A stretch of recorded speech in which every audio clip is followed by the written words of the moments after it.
بزرگوں، دوستوں، نوجوان ساتھیوں، عزیز بچوں، السلام علیکم ورحمۃ اللہ وبرکاتہ۔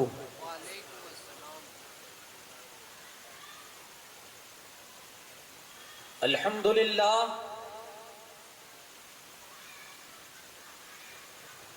الحمدللہ رب العالمین والعاقبۃ للمتقین،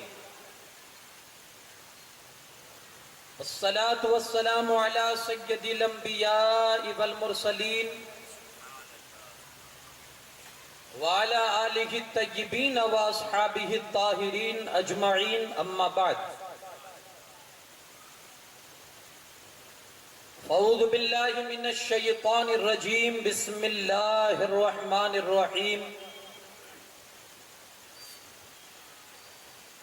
لقد کان لکم فی رسول اللہ اسوۃ حسنہ، صدق اللہ العظیم۔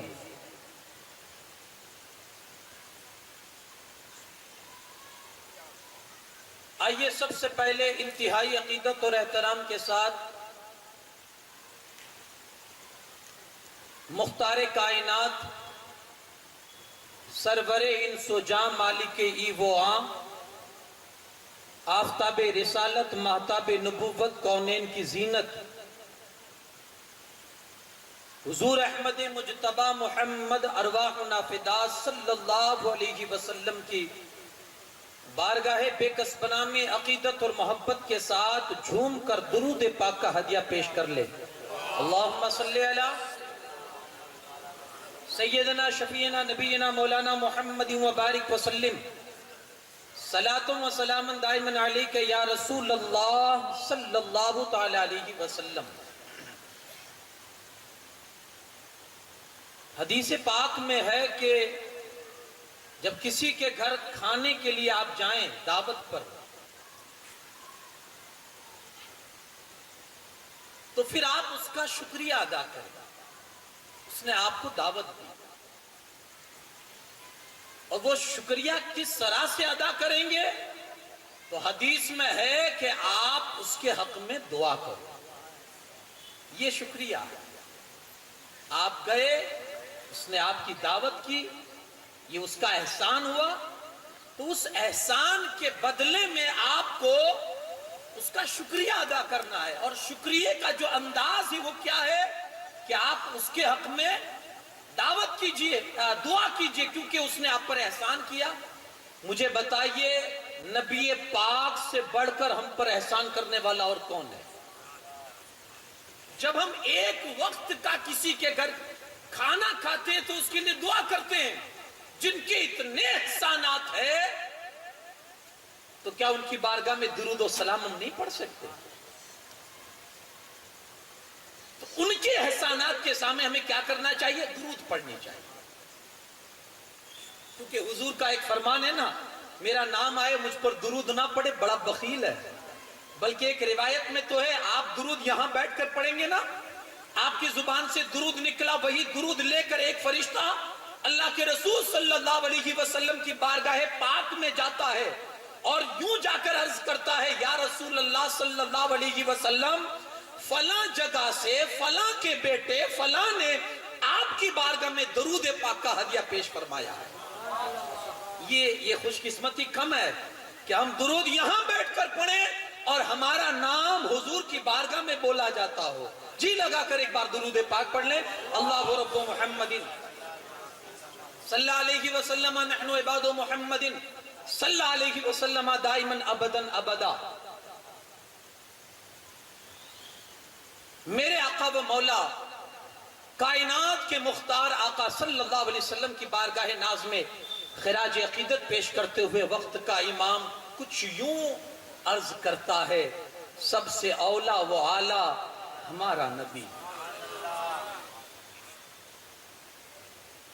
اگر آپ کو ہمارے نبی کی تعریف اگر پسند ہے نا، تو پھر آپ اپنی زبان کو پھر روکیے گا نہیں۔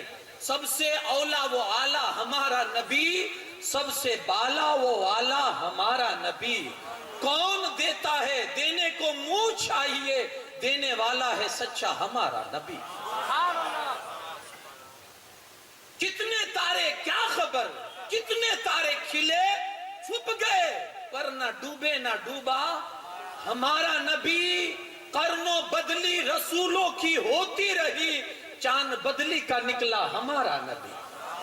سارے اونچوں میں اونچا سمجھیے جسے ہے ان اونچوں سے اونچا ہمارا نبی، سارے اچھوں میں اچھا سمجھیے جسے ہے ان اچھوں سے اچھا ہمارا نبی۔ سب چمک والے اجلوں میں چمکا کیے، اندھے شیشوں میں چمکا ہمارا نبی۔ غمزدوں کو رضا مزدہ دیجئے کہ ہے بے کسوں کا سہارا ہمارا نبی، بے کسوں کا سہارا ہمارا نبی۔ ایک بار اور جی لگا کر درود پاک پڑھ دیجئے۔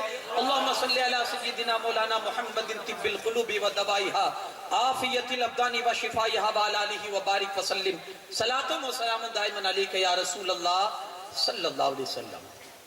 بڑی خوش قسمتی کی بات ہے کہ میں آپ کے سامنے نبی کا ذکر کر رہا ہوں۔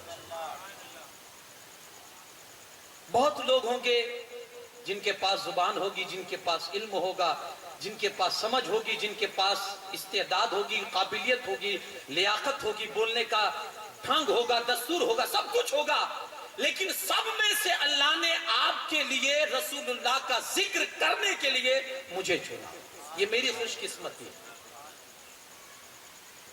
سب کو چھوڑ کے یہاں رسول اللہ کا ذکر کرنے کے لیے اللہ نے مجھے چنا، یہ میری خوش قسمت تھی۔